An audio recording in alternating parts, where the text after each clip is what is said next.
Hello students, welcome to Vishnu IAS academy. ఈరోజు నుండి మనము విజయభవ సిరీస్ అనేది స్టార్ట్ చేస్తున్నాం. ఈ విజయభవ సిరీస్ ఏంటి అంటే 100% యూపీఎస్సీ ప్రిలిమ్స్ క్లియర్ అవ్వడానికి విష్ణు ఐఎస్ అకాడమీ విజయభవ అనే ఒక ప్రోగ్రామ్ని మనం లాంచ్ చేస్తున్నాం. అయితే ఈ విజయభవ ప్రోగ్రామ్ ఏంటి అంటే rapid revision classes plus test series ఉంటాయి. ఓకే, అయితే అందులోని ఎలాగ ఉంటుంది మన డెమాన్స్ట్రేషన్ అని చెప్పి ఈ వీడియోలో మేము చూపిస్తాము. అదే కాకుండా ఇంపార్టెంట్ టాపిక్స్ ఫర్ ద ప్రిలిమ్స్ని ఈ సిరీస్ అలా నెక్స్ట్ ప్రిలిమ్స్ అయ్యే వరకు కూడా ఎవ్రీడే ఇది కంటిన్యూ చేస్తాం. ఓకే, సో ఇక్కడ ఈ సిరీస్లో ఏంటి అంటే మేజర్గా ఏవైతే పీవైక్యూ థీమ్స్ ఆర్ఎల్స్ ఎగ్జామ్లో రావడానికి ఛాన్స్ ఉంటాయో అలాంటి టాపిక్స్ని సెలెక్ట్ చేసుకుని వాటిని మనం క్రిస్ప్గా ఎగ్జామ్ ఓరియంటెడ్గా మనం ఇక్కడ డిస్కస్ చేద్దాం. ఓకే, అయితే ఆ విజయభవ ప్రోగ్రామ్ గురించి ఇంకొకటి ఏంటి అంటే ఆ విజయభవ ప్రోగ్రాంలో ర్యాపిడ్ రివిజన్ ప్రోగ్రాంలో భాగంగా 1000 themes of all the 7 subjects మనం ఇక్కడ డిస్కస్ చేస్తాం. అంటే పాలిటీ నుండి ఒక 100 థీమ్స్, ఎకానమీ నుండి ఒక 100 థీమ్స్, ఇలాగ మొత్తం అన్నీ డిస్కస్ చేస్తూ కరెంట్ అఫైర్స్ని కూడా ఇంక్లూడ్ చేస్తూ ఆ థీమ్స్ ఆధారంగా ఓవరాల్ సిలబస్ మొత్తాన్ని ర్యాపిడ్ రివిజన్ చేస్తాం. వాటిని ఏ రోజు అయితే ఆ రోజు, ఫర్ ఎగ్జాంపుల్ ఈరోజు కొన్ని టాపిక్స్ డిస్కస్ చేస్తే వాటి మీద ఈవినింగ్ టెస్ట్ అనేది అవుతాయి.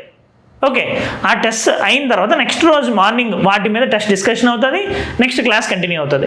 ఇలాగ స్ట్రక్చర్డ్గా ఆర్గనైజ్డ్గా మేము చేస్తున్నాం. దాని యొక్క శాంపిల్ ఎలా ఉంటుంది అనేది మనం ఇప్పుడు చూద్దాం.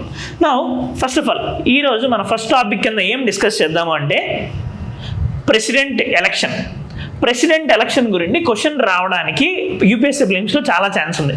ఎందుకంటే మనకు తెలిసిందే యుఎస్ఏలోని ప్రెసిడెన్షియల్ ఎలక్షన్ జరిగింది, ట్రంప్ గారు గెలిచారు అని.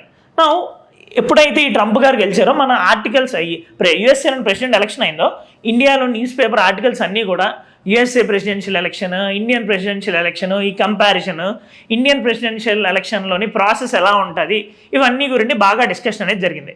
సో మనము ఇండియన్ ప్రెసిడెన్షియల్ ఎలక్షన్ ఎలా జరుగుతుంది అవన్నీ మనం చూద్దాం. Okay, first and foremost president of India అనే అతను ఇండియాలోని highest constitutional office, first citizen of the country. Okay, నా ఈ ప్రెసిడెంట్ ఆఫ్ ఇండియా అనే అతను యూనియన్ ఎగ్జిక్యూటివ్లో భాగం.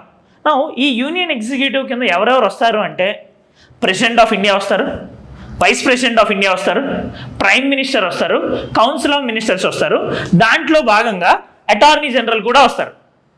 ఈ 5 డిఫరెంట్ గ్రూప్స్కి చెందిన వాళ్ళు మనము యూనియన్ ఎగ్జిక్యూటివ్ అని అంటాం. అందులోని major person president of India. So ఈ ప్రెసిడెంట్ ఆఫ్ ఇండియా యొక్క ఎలక్షన్ గురించి మనం చూద్దాం. ఓకే, నా ఈ ప్రెసిడెంట్ ఆఫ్ ఇండియా ఒక ఎలక్షన్ ఎలా జరుగుతుంది, డైరెక్టా ఇండైరెక్టా, ఇది ఒకటి రావచ్చు. సో ప్రెసిడెంట్ ఆఫ్ ఇండియా ఒక ఎలక్షన్ ఇండైరెక్ట్ ఎలక్షన్. ఎందుకు ఇండైరెక్ట్ ఎలక్షన్ అంటే డైరెక్ట్గా పీపుల్ ఏమి వాళ్ళని ప్రెసిడెంట్ ఆఫ్ ఇండియాని సెలెక్ట్ చేసుకోవట్లేదు, ఓట్ చేయట్లేదు. పీపుల్ ఎవరినైతే ఓటేసి గెలిపిస్తారో మన ఎమ్మెల్యేస్ కానీ ఎంపీస్ కానీ మన పబ్లిక్ రిప్రజెంటేటివ్స్ వాళ్ళు ఓట్లేసి ప్రెసిడెంట్ ఆఫ్ ఇండియాని గెలిపిస్తున్నారు. అందుకని దీన్ని మనము ఫస్ట్ ఇండైరెక్ట్ ఎలక్షన్ అని అంటాము.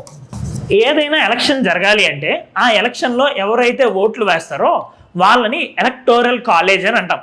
ఓకే, ఎలక్టోరల్ కాలేజ్ అని అంటాం. ఇప్పుడు ఫర్ ఎగ్జాంపుల్ ఒక ఎమ్మెల్యే కాన్స్టిట్యున్సీలో మనం ఓటేస్తే ఆ ఓటు హక్కు ఉన్న వాళ్ళందరినీ ఎలక్టోరల్ కాలేజ్ అని అంటాం. No first of all president election indirect election అని మనం చెప్తున్నాం. మరి ఆ ప్రెసిడెంట్ ఎలక్షన్కి ఎలక్టోరల్ కాలేజ్ ఎవరు? సో ఆ ఎలక్టోరల్ కాలేజ్ ఎవరో చూద్దామా. సో ప్రెసిడెంట్ ఎలక్షన్లో ముఖ్యంగా పాల్పంచుకునేది ఎలక్టెడ్ మెంబర్స్ ఆఫ్, గుర్తుపెట్టుకోండి, elected members only, elected members of both parliament and the state legislatures. ఎందుకు ఇక్కడ both parliament and state legislatures ఉంటారంటే మన president of India is representative of both central government and state government, యూనియన్కి స్టేట్స్కి కూడా ఆయన representative. అందుకని president of India ఎలక్షన్లోని national గవర్నమెంట్కి చెందిన మన పార్లమెంట్లో ఉన్న ఎంపీస్, అసెంబ్లీస్లో ఉండే ఎమ్మెల్యేస్ కూడా పార్టిసిపేట్ చేస్తారు. ఓకే, సో ఇక్కడ బోత్ ఎంపీస్ అండ్ ఎమ్మెల్యేస్ ఓటేస్తారు. కాకపోతే ఇక్కడ మీరు గుర్తుపెట్టుకోవాల్సింది only elected MPs and elected MLAs మాత్రమే ఓటేస్తారు. సో ఎలక్టెడ్ ఎంపీస్ మాత్రమే అంటే లోక్సభలో ఉండే 543 మెంబర్స్, రాజ్యసభలో 245 మెంబర్స్లోని 12 మెంబర్స్ నామినేటెడ్ మెంబర్స్ ఉంటారు, మనకు తెలిసిందే. ఆ 12 మెంబర్స్ ఇక్కడ ఓట్ అనేది వేయరు. సిమిలర్గా స్టేట్స్లోని ఉండే ఎమ్మెల్యేస్, ఎలక్టెడ్ ఎమ్మెల్యేస్ మాత్రమే ఉంటారు. ఎలానో ఇప్పుడు ఆంగ్లో ఇండియన్ ఎమ్మెల్యేస్ని తీసేశారు కాబట్టి ఈ ఎలక్టెడ్ ఎమ్మెల్యేస్ మాత్రమే వేస్తారు. ఇంకొక విషయం మీరు గుర్తుపెట్టుకోవాల్సింది ఏంటి అంటే 6 స్టేట్స్లోని లెజిస్లేటివ్ కౌన్సిల్స్ అనేవి ఉన్నాయి. అందులో మెంబర్స్ని మనము ఎమ్మెల్సీస్ అని అంటాం. వాళ్ళు ఇందులో పాలు పంచుకోరు. ఈ ఓటింగ్లో ఎందుకు వాళ్ళు పాలు పంచుకోరంటే, ఒకవేళ కొన్ని స్టేట్స్కి ఓన్లీ 6 స్టేట్స్కి మాత్రమే ఇది ఉంది. ఒకవేళ వాళ్ళకి ఇది ఎడిషనల్గా ఇచ్చేస్తే వాళ్ళకి ఎక్స్ట్రా అడ్వాంటేజ్ ఇచ్చినట్టు కదా, వాళ్ళకి ఎడిషనల్ ఓటింగ్ అనేది ఇచ్చినట్టు కదా. సో అందుకనే అన్ని స్టేట్స్కి లెజిస్లేటివ్ కౌన్సిల్స్ అనేవి లేదు కాబట్టి ఏ స్టేట్లోని ఉండే లెజిస్లేటివ్ కౌన్సిల్ మెంబర్స్ వేయరు. వాళ్ళు ఎలక్షన్స్ ద్వారా గెలిచినా సరే వాళ్ళు ఓట్లేరు. సో ఎఫెక్టివ్గా మనం చెప్పాలి అంటే ప్రెసిడెంట్ ఎలక్షన్లో ఎవరెవరు ఓట్లు వేస్తారు? బోత్ రాజ్యసభ అండ్ లోక్సభలో ఉండే elected members, legislative assemblies of the స్టేట్లో ఉండే ఎలక్టెడ్ మెంబర్స్, నెక్స్ట్ యూనియన్ టెరిటరీస్కి ఏవైతే లెజిస్లేటివ్ అసెంబ్లీస్ ఉన్నాయో ఢిల్లీ, పాండిచ్చేరి అండ్ జమ్మూ అండ్ కాశ్మీర్, వాటికి చెందిన ఎలక్టెడ్ మెంబర్స్ కూడా. నా ఎగ్జామ్లోని ఎలా అడగచ్చు, ఆర్ఎల్స్ ఎవరెవరు ఓట్లేరు అనేది కూడా అడగచ్చు. సో ఎవరెవరు ఓట్లేరు అంటే నామినేటెడ్ మెంబర్స్, లోక్సభ రాజ్యసభలో ఉండే నామినేటెడ్ మెంబర్స్ ఓట్లేరు, స్టేట్ లెజిస్లేటివ్ అసెంబ్లీస్లో ఉండే నామినేటెడ్ మెంబర్స్ ఓట్లేరు, నెక్స్ట్ లెజిస్లేటివ్ కౌన్సిల్స్లో ఉండే ఎలక్టెడ్ అయినా నామినేటెడ్ మెంబర్స్ అయినా వాళ్ళు కూడా ఓట్లేరు. సో ఇది electoral college for presidential election. నా ఇంకా కొన్ని విషయాలు ప్రెసిడెంట్ ఎలక్షన్ గురించి తెలుసుకోవాలి అంటే మనము presidential election proportional representation by means of single transferable vote system ద్వారా జరుగుతుంది. జనరల్గా ఎలక్షన్స్ ఇండియాలో మనము 2 టైప్ ఆఫ్ ఎలక్షన్స్ ఉంటాయి. ఒకటి FPTP సిస్టమ్, ఇంకొకటి సింగిల్ ట్రాన్స్ఫరబుల్ ఓట్ సిస్టమ్. అయితే ఈ FPTP సిస్టమ్ అంటే ఏంటి? మనకి 50% +1 ఓట్స్ రావక్కర్లేదు, ఆర్ఎల్స్ ఎలక్టోరల్ కోటా ఆఫ్ ఓట్స్ ఏం రావక్కర్లేదు. ఉన్న వాళ్ళలోని అందరికన్నా ఎక్కువ ఓట్స్ వస్తే చాలు. ఫస్ట్ పాస్ట్ ద పోస్ట్ అంటే మిగిలిన వాళ్ళకన్నా ఎవరికి ఒక్క ఓటు ఎక్కువ వచ్చినా వాళ్ళని విన్నర్ కింద మనం అనౌన్స్ చేస్తాం, మన ఎమ్మెల్యే ఎలక్షన్స్, మన MP ఎలక్షన్స్లో జరిగినట్టు. కానీ ఈ STV సిస్టంలోని అలా కాదు, మినిమం నెంబర్ ఆఫ్ ఓట్స్ అనేవి రావాలి. దాన్ని ఎలక్టోరల్ కోటా ఆఫ్ ఓట్స్ అని అంటారు. ఎలక్టోరల్ కోటా అంటే ఇప్పుడు ఫర్ ఎగ్జాంపుల్ ప్రెసిడెంట్ ఎలక్షన్కి ఒక అతను ప్రెసిడెంట్ అవ్వాలి అంటే మినిమం ఎంత ఓట్స్ రావాలి అని ఉంటుంది, దాన్ని ఎలక్టోరల్ కోటా అని అంటాం. ఆ ఎలక్టోరల్ కోటా ఏంటి అంటే దానికి ఒక ఫార్ములా ఉంటుంది. Total number of valid votes fold by 1 + 1 + 1. ఇది ఏంటి అంటే, సో ప్రెసిడెంట్ ఎలక్షన్కి ఎలక్టోరల్ కోటా ఏంటి అంటే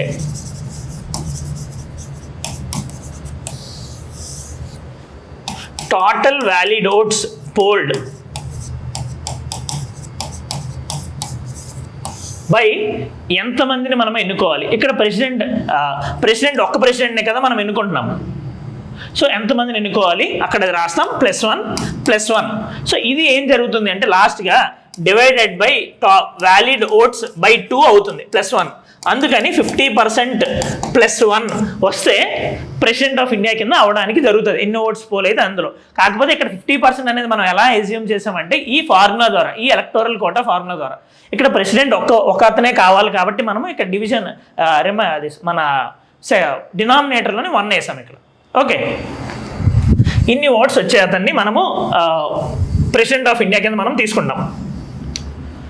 అయితే ఇక్కడ సింగిల్ ట్రాన్స్ఫరబుల్ ఓట్ సిస్టమ్ ఎందుకు పెట్టాము అంటే ఇప్పుడు 50% ఆఫ్ ద ఓట్స్ పక్కగా ఒక అతనికి వస్తుందని గ్యారంటీ లేదు కదా. సో అప్పుడు ఏం చేస్తాము అంటే ఓటు వేసిన వాళ్ళు ప్రిఫరెన్స్ ఆర్డర్ అనేది ఇస్తారు. First preference, second preference, third preference అనేది ఇస్తారు. అలా ఇచ్చే టైంలోని ఎవరికి కూడా ఈ ఎలక్టోరల్ కోటా 50% +1 ఓట్స్ రాకపోతే ఎవరికైతే లీస్ట్ ఓట్స్ ఉన్నాయో వాళ్ళని తీసేస్తారు. వాళ్ళని తీసేసి అది లీస్ట్ పర్సన్ యొక్క ఫస్ట్ ప్రిఫరెన్స్ ఓట్స్ ఉంటాయి కదా అవి తీసేసి అందులోని ఆ మనుషులు ఎవరికైతే సెకండ్ ప్రిఫరెన్స్ ఓట్స్ ఇచ్చారో అవి మిగిలిన వాళ్ళందరి మధ్య డిస్ట్రిబ్యూట్ చేస్తారు. అలా ఈ ప్రాసెస్ అనేది ట్రాన్స్ఫర్ జరుగుతుంది. అందుకని దీన్ని సింగిల్ ట్రాన్స్ఫరబుల్ ఓట్స్ అని అంటాం. ఇలా జరిగిన తర్వాత 50% +1 ఓట్స్ ఎవరికి వస్తే అప్పటి వరకు కూడా ఈ ట్రాన్స్ఫర్ సిస్టమ్ అనేది జరుగుతూ ఉంటుంది. అయితే ఇండియాలోని ఇప్పుడు వరకు మనకి 15th ప్రెసిడెంట్ కింద ద్రౌపది ముర్ము గారు ఉన్నారు. ఓన్లీ ఒక్కసారి ఈ ట్రాన్స్ఫర్ ఆఫ్ ఓట్స్ అనేది జరిగింది. అది కూడా ఎప్పుడు అంటే వివి గిరి గారికిను నీలం సంజీవయ్య గారికి మధ్య జరిగిన ఎలక్షన్లో మాత్రమే. ఓకే, ఇది ప్రెసిడెంట్ ఎలక్షన్ గురించి. నెక్స్ట్ ఇంకా కొన్ని విషయాలు ఏంటి అంటే ప్రెసిడెంట్ ఎలక్షన్, ఈ ఎలక్షన్ అనేది సీక్రెట్ బ్యాలెట్ ద్వారా జరుగుతుంది. సీక్రెట్ బ్యాలెట్ ఏంటి అంటే ఇప్పుడు మనకి 2 టైప్స్ ఆఫ్ ఓటింగ్ ఉంటుంది, open ballot, secret ballot. Open ballot ఏంటి, ఎవరికి ఓట్ వేసామో చూపించాలి, మన రాజ్యసభ MP ఎలక్షన్స్ జరిగినట్టు. ఈ సీక్రెట్ బ్యాలెట్ ఏంటి అంటే ఎవరికి ఓట్ వేసామో చూపించాల్సిన అవసరం లేదు, దాన్ని సీక్రెట్ బ్యాలెట్ అని అంటాం.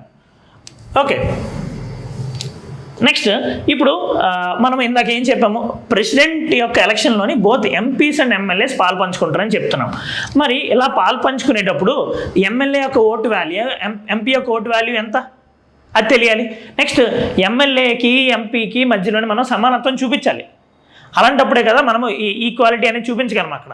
సో రాజ్యాంగం ఏం చేసింది అంటే ఇక్కడ ఇద్దరి మధ్యలో ఈక్వాలిటీ, యూనిఫార్మిటీ ఉండడానికి ట్రై చేసింది. ఏంటి అంటే ఒక స్టేట్ ఇంకొక స్టేట్ మధ్యలో ఈక్వాలిటీ ఉండాలి, దాంతోపాటు అన్ని స్టేట్స్ ఒక పక్క, యూనియన్ ఒక పక్క ఈక్వాలిటీ ఉండేలా చూసింది. సో ఇప్పుడు స్టేట్ మధ్యలో ఈక్వాలిటీ ఉండాలి అంటే ఆ ఎమ్మెల్యే యొక్క ఓటు వాల్యూ అనేది ఆర్బిట్రరీగా కాకుండా ఒక ఫార్ములా బట్టి జరగాలి. దానికోసం ఏం చేశారంటే value of vote of an MLA ఎలా ఉంటుంది అని చెప్పారు. ఆ స్టేట్ యొక్క పాపులేషన్ డివైడెడ్ బై అందులోని ఎంతమంది ఎలక్టెడ్ ఎమ్మెల్యేస్ ఉంటారు ఇంటూ 1/1000. దీని ద్వారా ఎమ్మెల్యే యొక్క ఓటు వాల్యూ నిర్దేశిస్తారు. ప్రతి ఎమ్మెల్యే యొక్క ఓటు వాల్యూ దీన్ని బట్టి డిసైడ్ అవుతుంది. నౌ మనం దీని ద్వారా ఏమవుతుంది, స్టేట్స్లోని ఉండే అందరు ఎమ్మెల్యేస్కి ఒక యూనిఫార్మిటీ అనేది తీసుకుని వచ్చాం. ఆర్బిట్రరీగా ఇప్పుడు యూపీలో ఒక ఎమ్మెల్యేకి ఒక వాల్యూ అలా ఇవ్వకుండా దానికి వాళ్ళ పాపులేషన్ ఆధారంగా మనం ఇచ్చాం. నౌ ఎంపీకి ఎమ్మెల్యేస్కి మధ్యలో కూడా మనం వ్యత్యాసం అనేది లేకుండా చూసుకోవాలి. అలా చేయాలి అంటే ఎంపీస్ యొక్క ఓటు వాల్యూని ఏం చేశారు అంటే స్టేట్స్లో నుండే ఎమ్మెల్యేస్ యొక్క ఓటు వాల్యూ ఆధారంగా ఎంపీస్ యొక్క ఓటు వాల్యూని డిసైడ్ చేయడం స్టార్ట్ చేశారు. అది ఎలాగా, ఒక ఎంపీ యొక్క ఓటు వాల్యూ ఎలా ఉంటుంది అంటే అందరు ఓట్స్ ఇండియాలో ఉండే అన్ని స్టేట్స్ యొక్క అందరు ఎలక్టెడ్ ఎమ్మెల్యేస్ యొక్క ఓట్స్ అన్నీ క్లబ్ చేసేసి డివైడెడ్ బై ఎంతమంది ఎంపీస్ 543 ఇక్కడ మన Lok Sabha MPs, some 233 Rajya Sabha MPs, దీంతోనే డివైడ్ చేస్తారు. డివైడ్ చేసిన తర్వాత వచ్చిన దాన్ని ఎంపీ యొక్క ఓటు వాల్యూ కింద చెక్ చేస్తాం మనం. సో ఇలాగా ఎమ్మెల్యే యొక్క ఓటు వాల్యూ, ఎంపీ యొక్క ఓటు వాల్యూ అనేది డిసైడ్ అవుద్ది. రైట్. నౌ ఒకవేళ ఏమైనా ఎలక్షన్స్ డిస్ప్యూట్ ఉంటే ప్రెసిడెంట్ ఎలక్షన్ గురించి అపోనెంట్స్ కానీ ఎవరైనా ఎలక్టోరల్ కాలేజ్లో వాళ్ళు కానీ ఎలక్షన్ సరిగ్గా జరగలేదు, ఆర్ఎల్స్ ఏదో మాల్ ప్రాక్టీస్ జరిగిందని మాకు అనిపిస్తుందని అనిపిస్తే వాళ్ళు సుప్రీంకోర్ట్ ఆఫ్ ఇండియాకి డైరెక్ట్గా వెళ్ళొచ్చు. సో దీని అర్థం ఏంటంటే ప్రెసిడెంట్ ఎలక్షన్లోని ఏమైనా ఎలక్టోరల్ డిస్ప్యూట్స్ ఉంటే డైరెక్ట్గా సుప్రీంకోర్ట్ ఆఫ్ ఇండియాకి వెళ్ళొచ్చు, హైకోర్టుకి వెళ్ళాల్సిన అవసరం ఏం లేదు. నెక్స్ట్ ఇక్కడ ఇంకొకటి ఏంటి అంటే ఒకవేళ ఏదైనా స్టేట్లోని ప్రెసెంట్ అసెంబ్లీ డిజాల్వ్ అయిపోయింది, ఎమ్మెల్యేస్ లేరు, వాళ్ళు ఓట్లు వేయలేదు అనే కారణంగా ప్రెసిడెంట్ ఎలక్షన్ మీద కోర్టుకి వెళ్ళడానికి అవ్వదు. సో ఎలక్టోరల్ కాలేజ్ ఇన్కంప్లీట్గా ఉన్నా సరే ఎలక్షన్ అనేది వాయిడ్ అనేది అవ్వదు. రైట్. ఇది మన ప్రెసిడెన్షియల్ ఎలక్షన్ గురించి బ్రీఫ్గా మనం డిస్కస్ చేసాం. అయితే ఇక్కడ కామెంట్ సెక్షన్లో కామెంట్ చేయండి. 2 క్వశ్చన్స్ ఇస్తాను ఈ ప్రెసిడెంట్ ఎలక్షన్స్ గురించి. First, value of vote of an MP Rajya Sabha, value of vote of an MP Rajya Sabha is always greater than value of vote of an MP Lok Sabha. ఇది first question. True or false చెప్పండి. Next, value of vote of MP is greater than MLA. ఇది కూడా true or false చెప్పండి.